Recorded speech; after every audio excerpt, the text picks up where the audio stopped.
Magandang hapon, ako muli si Benison Estareja at meron muli tayong update regarding po sa ating minomonitor na si Typhoon Aghon with international name na Iwinyar.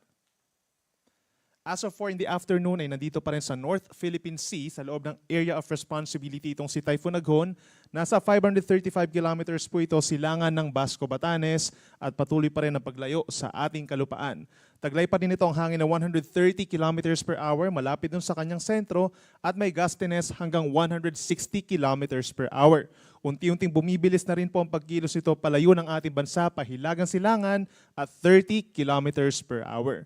Sa ngayon po yung ating prevailing weather system ay yung tinatawag na southwesterly wind flow o yung hangin po galing dito sa may timog kanluran na siya nagpapaulan sa kanlurang parte po ng Luzon and Visayas, bahagyang ine-enhance or pinapalakas nitong si Typhoon Aghon.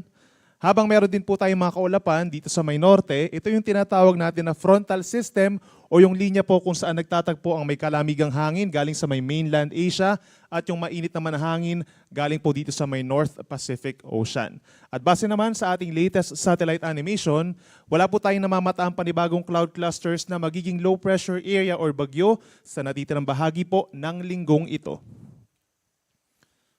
Base po sa latest track ng Pag-asa, inaasahang kikilos pa rin po pa-northeastward or pahilagang silangan sa susunod na 24 oras itong si Typhoon Aghon at posibleng lumabas na rin po ng Philippine Area of Responsibility Miyerkules ng hapon. Sa ngayon po wala tayong tropical cyclone wind signal or direct effects sa alinpanig ng ating bansa. Kita rin natin yung ating kulay dilaw po na bilog dito. Ito yung associated sa malakas na hangin at pinakamalalakas pa dito sa kulay pulang bilog. So ibig sabihin wala siyang direktang epekto. By tomorrow afternoon or by tomorrow morning po, inaasahan na nasa 1,130 kilometers na ito east-northeast of extreme northern Luzon. So papalayo nga sa ating kapuluan. Inulit natin, wala po itong direktang epekto sa atin. Yung mga gustiness na na-experience po natin ay dahil pa rin doon sa southwesterly wind flow, yung hangin po galing dito sa may timog kanluran at hindi dahil kay Typhoon Aghon. In terms of mga pag-ulan, hindi rin po si Typhoon Aghon ang dahilan ng mga pag-ulan dito sa western side ng ating bansa, kundi dahil pa rin po sa southwest wind flow o yung mahalabagat na hangin galing sa may West Philippine Sea.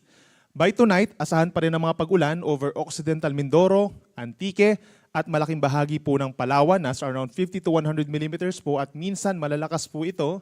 By tomorrow, May 29, inaasahan pa rin ang mga pag-ulan sa Occidental Mindoro pero aangat na yung ating mga pag-ulan dito sa may Zambales and Bataan kasabay din ang pag-angat nitong si Bagyong Aghon. So aasahan din yung mga light to moderate with at times heavy rains bukas. Then pagsapit po ng Thursday, May 30, inaasahan pa rin ang mga pag-ulan sa Zambales and Bataan and then aakyat pa muli ang mga pag-ulan dito sa may area po ng Pangasinan, 50 to 100 millimeters pa rin po.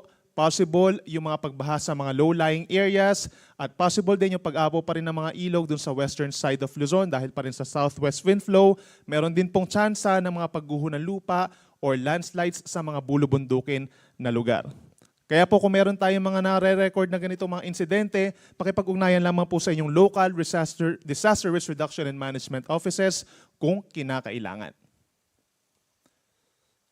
Para naman po sa magiging taya ng panahon, para bukas, yan po ay araw ng Miyerkules, malaking bahagi ng Western Luzon na magkakaroon ng pag-ulan dahil pa rin sa southwest wind flow plus the frontal system dito sa may norte, kabilang ng Batanes and Babuyan Group of Islands. Yung nature ng mga pag-ulan natin, kalat-kalat na ulan and mga thunderstorms, madaling araw pa lamang, possible na yung makulimlim na panahon dito sa may Ilocos Region, doon nga sa may Apayao, Batanes and Babuyan Islands, Zambales, Bataan, dito rin po sa kanlurang parte ng Calabarzon, itong Cavite and Batangas, pababa ng malaking bahagi ng Mimaropa, aasahan yung mga pag-ulan na posible pa rin magdulot ng pagbaha at pagguho ng lupa at tulad ng nabanggit natin, sa may Zambales, Bataan and Occidental Mindoro, pinakamalalakas ang mga pag-ulan.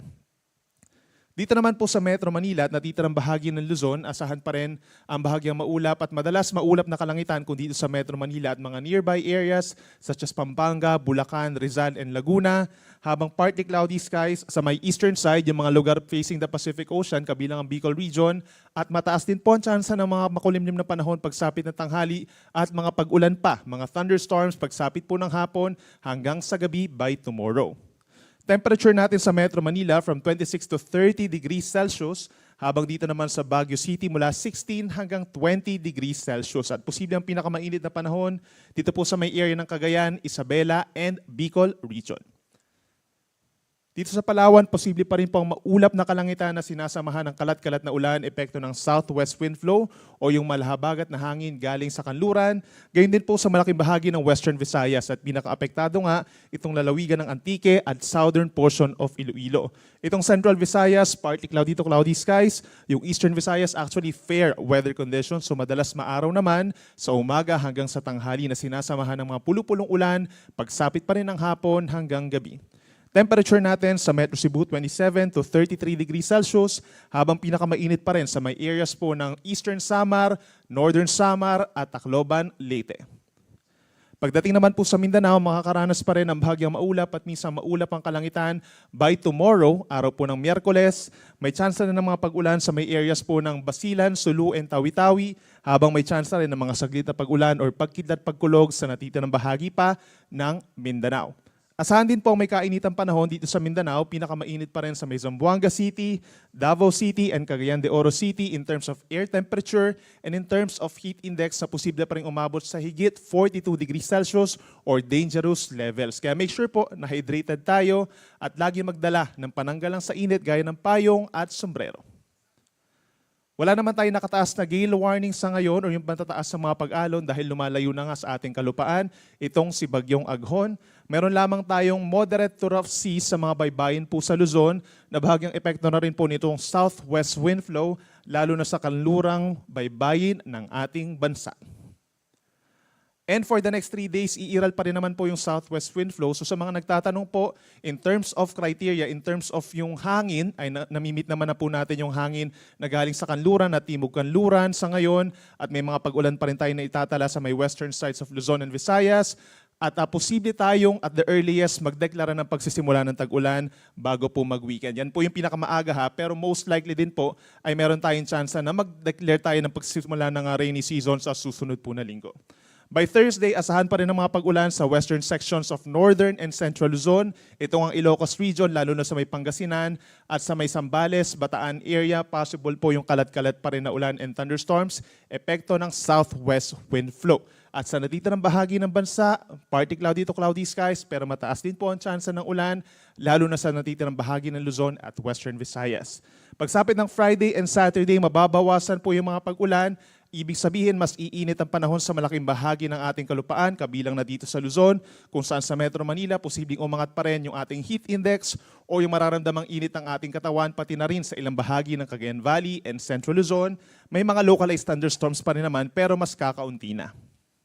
Sa ating mga kababayan po sa Visayas, hanggang sa unang araw po ng Hunyo, asahan pa rin ang bahagyang maulap at madalas maulap na kalangitan kung dito sa may Western Visayas at meron lamang mga pulupulong ulan or localized thunderstorms naman sa kabilang banda sa may eastern side.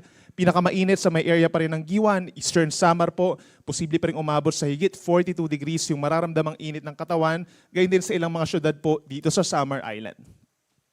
At panghuli sa ating mga kababayan po sa Mindanao, wala naman tayong inaasahang tuloy-tuloy na malalakas na pag-ulan.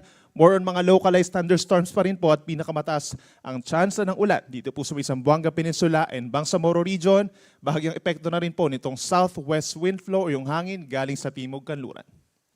Sunset natin ay 6:21 p.m. at ang sunrise bukas 5:26 ng umaga. Yan muli ang latest mula dito sa Weather Forecasting Center ng Pag-asa. Ako muli si Benison Estareja. Mag-ingat po tayo.